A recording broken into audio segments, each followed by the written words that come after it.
I'm your host, Annie Bowles, and this is News du Jour.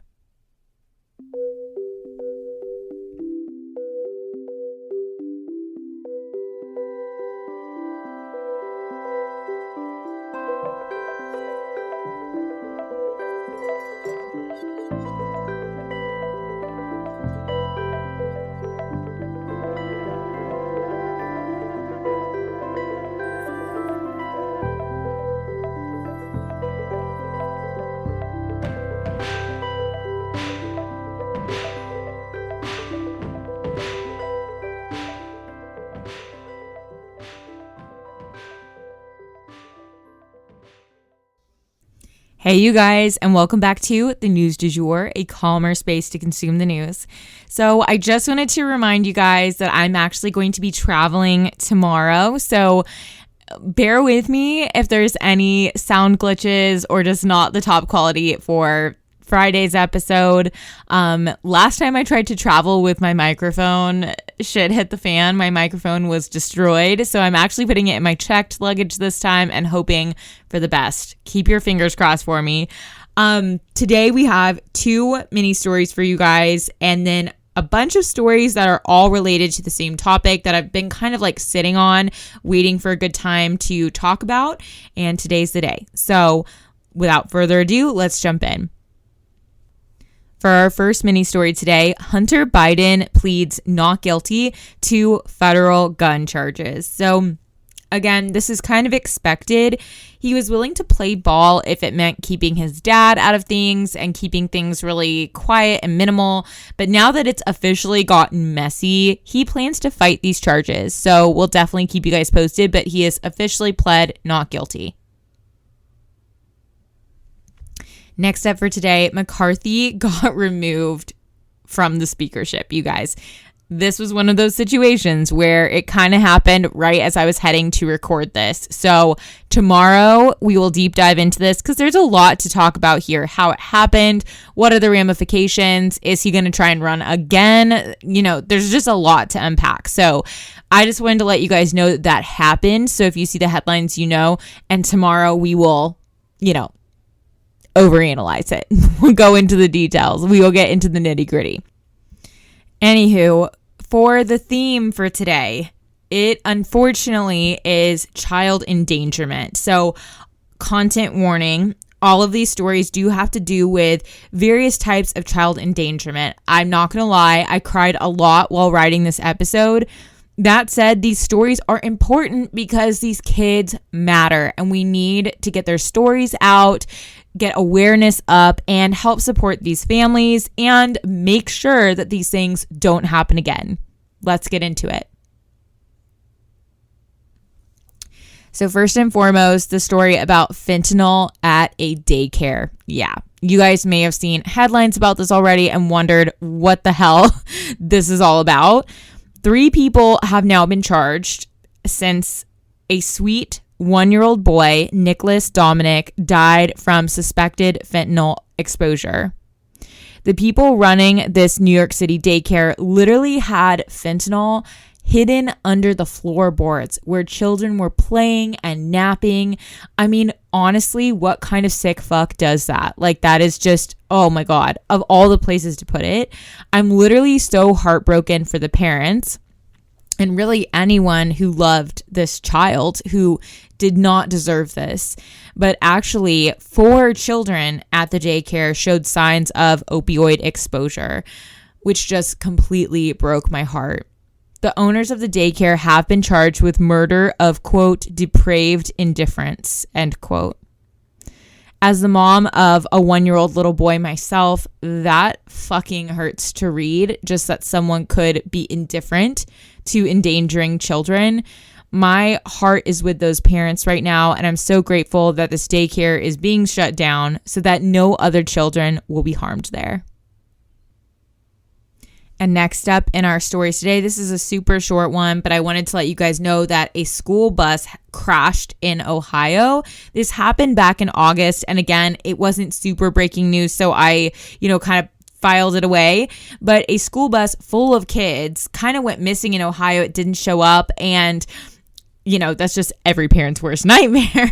But it turns out a minivan had pulled right in front of this school bus on the highway, and they just weren't able to stop in time. School buses are heavy. One student was fully ejected from the school bus and unfortunately died on impact. 23 additional children were injured, though, in this crash. Luckily, only one of those injuries required hospitalization, though. But guys, be careful when you're driving on the highway. I still don't drive on the highway. It scares the living hell out of me. So that is just not my thing. It is where the bad accidents happen. So just don't be aggressive. Let people pass. If you see someone being aggressive, get the fuck away from them. Not fun. Anywho, then the next two stories have to do with children going missing. So a toddler went missing in the woods with her dog. So this story had me so emotional, you guys. And again, being the parent of a toddler myself, I can just really relate to these parents and can only imagine the emotions they were experiencing. Basically, a 2-year-old little girl walked barefoot into the woods behind her home while she was playing outside in northern rural Michigan. Her mom went looking for her, just wanting to check on her, but her uncle, who was in the backyard, said that he had told her to go inside because she was barefoot. So the uncle who was outside thought the little girl was inside, and the mom who was inside thought that she was outside. So they started freaking out, obviously, looked, called her name, could not find her in the home or in the yard, and understandably freaked the fuck out and called the police. Luckily, the police did their job, which is not always the case, but they swung into action. They used drones and canine teams and more to locate this precious little girl, and they finally found her in the woods around midnight. I'm sure her parents were worried sick. Her mom said that she was in a complete daze at this point, just out of panic, and it turns out the little girl had curled up with 2 of the family's dogs in the woods to try and sleep. One of the dogs actually found the search teams and then led them to the little girl and the second dog, who she was actually using as a pillow. It was about 60 degrees out and she was, again, barefoot. So she just curled up to keep warm with the dog and had her head on the dog as a pillow. The dog initially growled at the search crew out of protection for the little girl, which I thought was also so sweet. What a pair of good doggies. I know if they were my pets, they would be eating well for the rest of their lives after that ordeal. I'm so glad that she was found perfectly okay.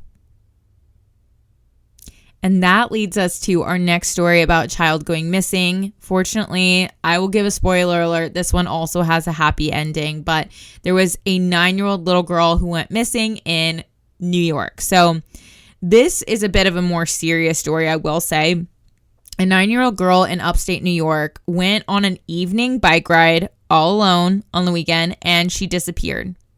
She was on a camping trip with her family near Albany, and she went on a bike ride around this lake, and a 48-hour search for the girl began because, unlike the toddler who was in her own yard, this girl was a bit older and she had been pretty far from her family when she vanished, so they really didn't know where she could be. No one wanted to believe that she had been abducted, but it began to look that way. So when a ransom note appeared, it really confirmed things. Yes, Charlotte had been a kidnapping victim. So how would they recover her? Well, the police were able to pull a fingerprint off of this ransom note, and luckily it had a match in the system. And I will say this is another case where the police did their job and really showed up in those pivotal hours. We hear time and time again about how that's not the case. And I think the fact that both these stories have happy endings are due to the fact the police responded the way that they should. Craig Nelson Ross Jr. had been fingerprinted when he was arrested for drunken driving back in 1999. The police then raided his home, actually his mother's home, where he had parked a camper on the property in Milton, New York, and they found Charlotte there, hidden in a cupboard. She was safe, at least physically. I'm sure this incident was completely traumatic for her, and I hope that she was not harmed. Over 400 law enforcement officials aided in the search, including some from the FBI, park rangers, and even private citizens. Kidnapping by strangers, I have to emphasize, is incredibly rare. But so is finding the child safe and sound. So it is totally to the credit of the police for swinging into action that she was located safely. I'm praying for her healing. And for our final story on this subject today, Tyson and Purdue Farms are facing child labor investigations. So Tyson and Purdue Farm food companies are now under investigation by the U.S. Labor Department due to reports that they were using migrant children to staff their facilities against child labor laws. New York Times Magazine, I don't know if you guys remember, had done an expose on this subject, finding that the children were working overnight shifts cleaning the meat plants, you guys. So they were going to school during the day and then taking these night shifts to help feed their families, I'm assuming, to help, do everything they could for their families. But there were two groups that were potentially involved, QSI and Fayette Industrial, who basically staff the cleaning of these facilities that belong to Tyson and Purdue Farms.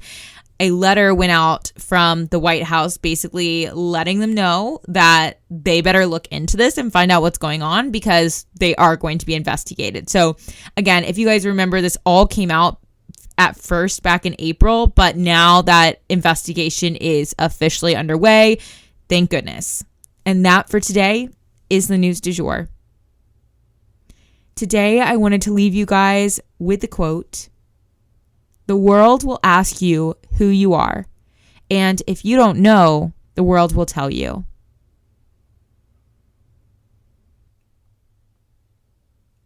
If you enjoyed this episode, please subscribe on whatever podcast platform you use to listen.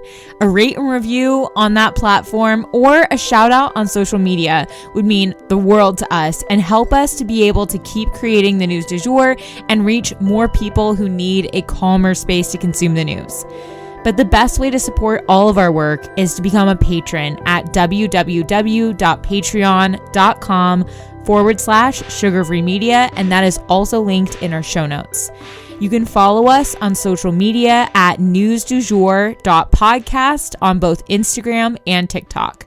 You can follow my personal account at It's Annie Bowles on both platforms as well. Any little noises you may hear in the background are my rescue pup. He has a little separation anxiety and always records with me. We appreciate you listening and look forward to telling you about the news again next time on News du Jour.